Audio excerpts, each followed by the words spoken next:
Vamos ahora a explicar el impuesto sobre el valor añadido. El impuesto sobre el valor añadido es un impuesto indirecto. Es la base de la imposición indirecta en España. Es un impuesto que emana de directivas comunitarias. Es un impuesto igual en todo el territorio español, pero no solo eso, todo el territorio español, dejando aparte Ceuta y Melilla y Canarias, que no están dentro del territorio de aplicación del IVA. Bien, es un impuesto estatal, pero no solo estatal, sino que emana de directivas comunitarias. Mucha de la regulación del IVA, viene de las directivas de la Unión Europea, y España debe adaptarse a las directivas de la Unión Europea. Prima la directiva comunitaria respecto a la normativa estatal sobre el impuesto sobre el valor añadido.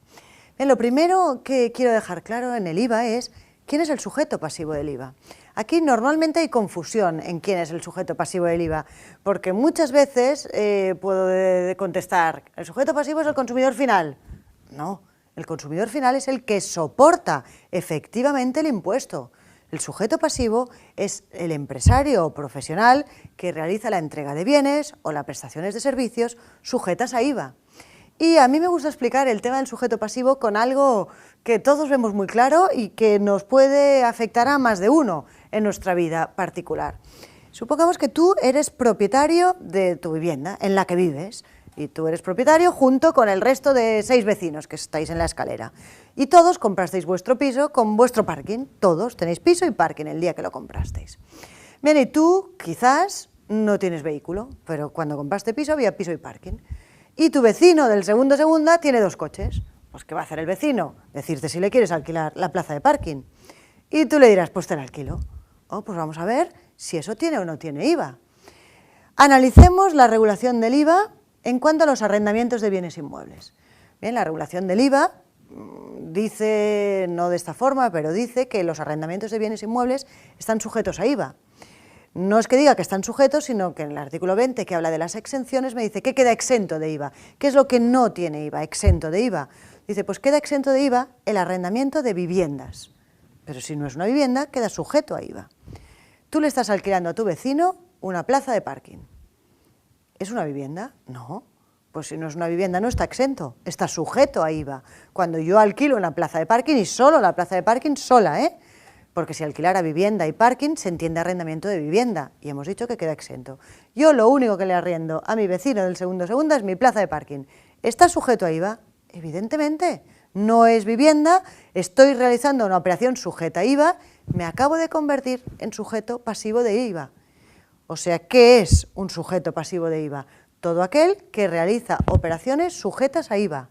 ¿Sí? Acabo de realizar una operación sujeta a IVA. Ah, no, pero es que yo no soy empresario, yo tengo un sueldo y un trabajo. No tiene nada que ver. Tú tienes un sueldo y un trabajo, pero estás realizando una operación sujeta a IVA, que es el arrendamiento de una plaza de aparcamiento. A partir de ahí tienes obligación de hacer declaraciones de IVA, normalmente de forma trimestral. Bien, ha quedado claro quién es sujeto pasivo, el que realice operaciones sujetas y no exentas de IVA. Yo realizo operaciones sujetas, debo presentar declaración de IVA. Bien, si debo presentar declaración de IVA, ¿cada cuánto debo presentar declaración de IVA? Pues en general las pequeñas empresas y los pequeños empresarios, en el IVA no es importante la personalidad. Acabamos de ver que yo soy una persona física que tengo un sueldo y me acabo de convertir en sujeto pasivo. En el IVA no es importante la personalidad del que realiza la operación, sino qué operación realiza. Si está sujeta, es sujeto pasivo. Bien, si soy sujeto pasivo, ¿cada cuánto he de presentar declaración de IVA?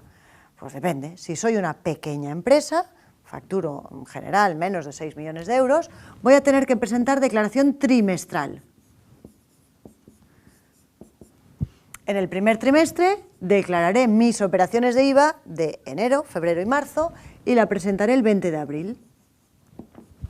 El segundo trimestre declararé mis operaciones abril, mayo, junio y la presentaré el 20 de julio. El tercer trimestre, septiembre, octubre, marzo, julio, agosto, septiembre y la presentaré el 20 de octubre. Y aquí las de octubre, noviembre y diciembre y me dan 10 días más y presentaré la declaración el 30 de enero. Esto si soy pequeña empresa, pero si soy gran empresa o quiero estar en el sistema de devolución mensual, tendré que presentar declaración cada mes. la declaración del mes de enero, el 20 de febrero, la de febrero, el 20 de marzo. Las grandes empresas y cualquier persona física o jurídica que quiera estar en un sistema especial de devolución mensual debe presentar declaraciones mensuales. Si soy pequeña empresa, puedo presentarlas únicamente trimestrales. Pues yo ahora he alquilado un parking, tendré que presentar una declaración cada trimestre, en la que ingresaré el IVA que devengo en mis operaciones. ¿Cómo funciona el IVA? El IVA es un impuesto de deducción directa. Yo, mi declaración, sea trimestral o mensual, voy a hacer esta regla: IVA repercutido menos IVA soportado. ¿Qué es el IVA repercutido? El IVA repercutido es el que yo repercuto a mis clientes en mis facturas. Yo en una factura de 100 con el IVA correspondiente, ese IVA es el que yo repercuto a mis clientes. Bien, el IVA soportado es el que soporto yo cuando recibo facturas. Y ese IVA será un IVA deducible. Y esto me puede salir o positivo o negativo. ¿Cuándo me sale positivo? Cuando tengo más IVA repercutido que soportado. Quiere decir que me va a salir a pagar, tendré que pagar o trimestral o mensualmente esa diferencia entre el repercutido y el soportado. ¿Y si me sale negativo? Si me sale negativo quiere decir que tengo más soportado que repercutido. Es decir, he soportado más de IVA de las facturas que recibo que he repercutido en mis facturas. Bien, pero quizás analizando este esquema tan sencillo, podría pensar que si tengo más soportado que repercutido, podría llegar a pensar que estoy perdiendo dinero, ¿no? ¿Quieres decir que no haces ventas y en cambio tienes compras? No, no seamos tan sencillos. El IVA es un impuesto muchísimo más complicado y en el IVA hemos de tener en cuenta que hay operaciones en el IVA sujetas y no sujetas a IVA. Y dentro de las sujetas a IVA están las exentas y las no exentas de IVA. Por ejemplo, yo me dedico a arrendar una vivienda. Hemos dicho que las viviendas están exentas de IVA. Yo realizo una operación sujeta a IVA, pero da la casualidad que está exenta de IVA. Después, dentro de las operaciones no sujetas, hay operaciones muy concretas, como la transmisión de todo mi patrimonio empresarial y algún caso más, pero son muy concretas. Bien, pero veamos algo más. Veamos operaciones exentas y no exentas. Por ejemplo, dentro de las operaciones exentas, el IVA hemos dicho que es un impuesto comunitario, que se aplica en toda la Unión Europea. Y analicemos un poco más esto. Se aplica en toda la Unión Europea. Nosotros sabemos que cuando una empresa vende fuera de España, lo normal es que decíamos, vendo fuera, ¿qué estoy haciendo? Exportando. Pues no, desde que entró en aplicación el IVA, cuando yo vendo fuera, voy a tener que mirar si vendo a un territorio de la Unión Europea en la que existe el IVA o fuera de la Unión Europea. Si yo vendo dentro de la Unión Europea, no se llama exportación, sino que se le llama entrega intracomunitaria. Y cuando yo vendo fuera, vendo a China, vendo a Estados Unidos, que no son países de la Unión Europea, eso sí que se llamará exportación. La nomenclatura del IVA es importante porque ahí dependerán también los impuestos. Vamos a las compras. ¿Qué pasa cuando yo compro a un país de la Unión Europea? Si compro a un país de la Unión Europea, habitualmente cuando yo compraba fuera de España se le llamaba importación. Pues desde que tenemos de aplicación el IVA, cuando compro a la Unión Europea no se le llama importación, sino adquisición intracomunitaria. Y cuando compro fuera de la Unión Europea, ahí sí que se le llama importación. Bien, pues vamos a analizar un poco estas figuras. Las ventas fuera, tanto las intracomunitarias, vendo a Francia, como vendo a Estados Unidos, tanto las intracomunitarias como las exportaciones, la ley del IVA considera que son operaciones sujetas pero exentas de IVA. Y es más, con una exención que se le llama plena.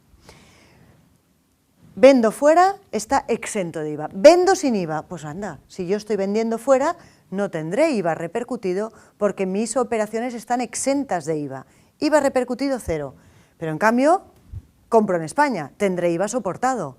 Pues acabamos de ver un ejemplo en el que esta regla me dará negativo y estoy vendiendo. ¿sí? No nos quedemos en algo tan sencillo como acabamos de ver, que si esto me sale negativo quiere decir que estoy perdiendo dinero, no.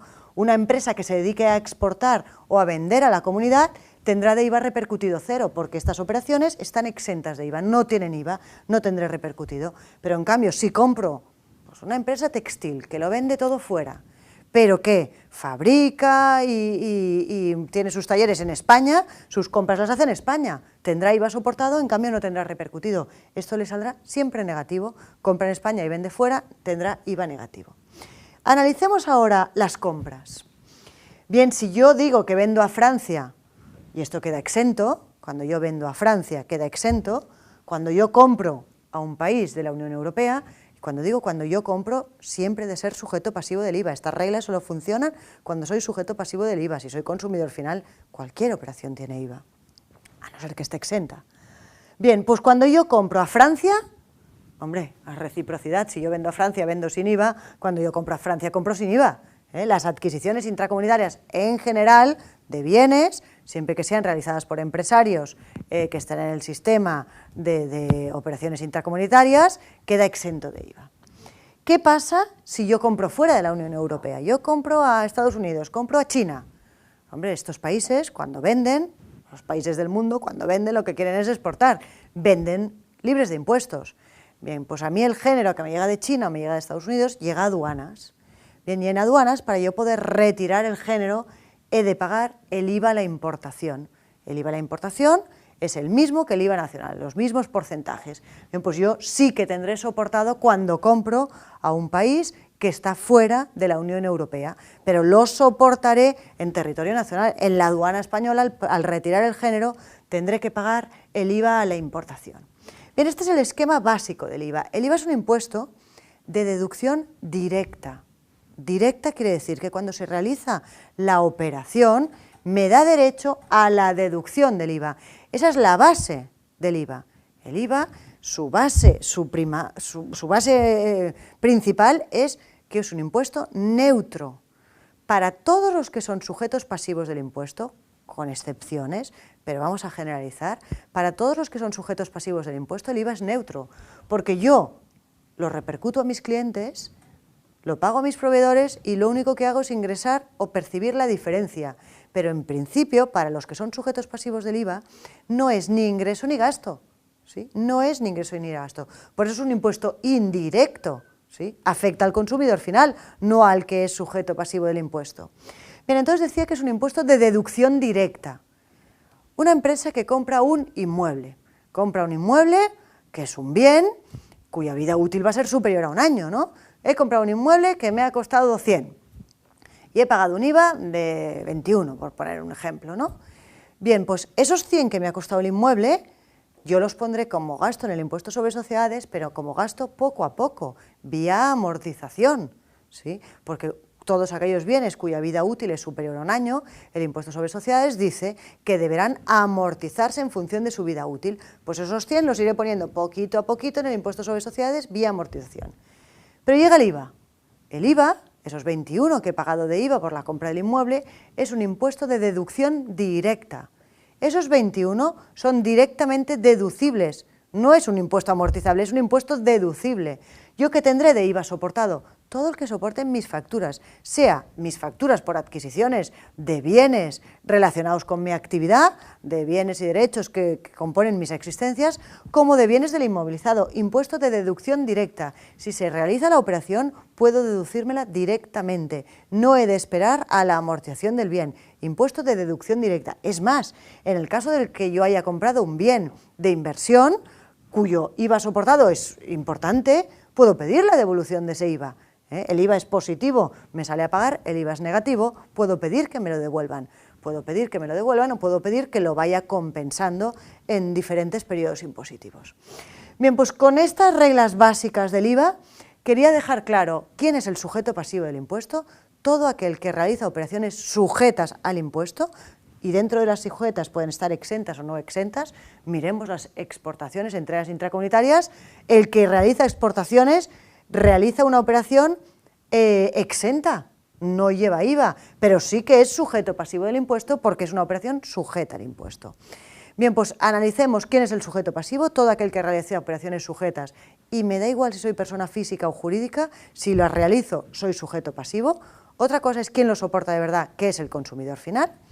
Y además deberé estar al día en cuáles son los tipos impositivos del IVA, porque en función de los tipos impositivos que pueden modificarse a través de normas estatales, puedo tener que soportar una mayor o menor presión fiscal a través del IVA. Pero los que son consumidores finales la soportan siempre. Los que son empresarios o profesionales, la base del IVA, con muchas excepciones, es la neutralidad del impuesto.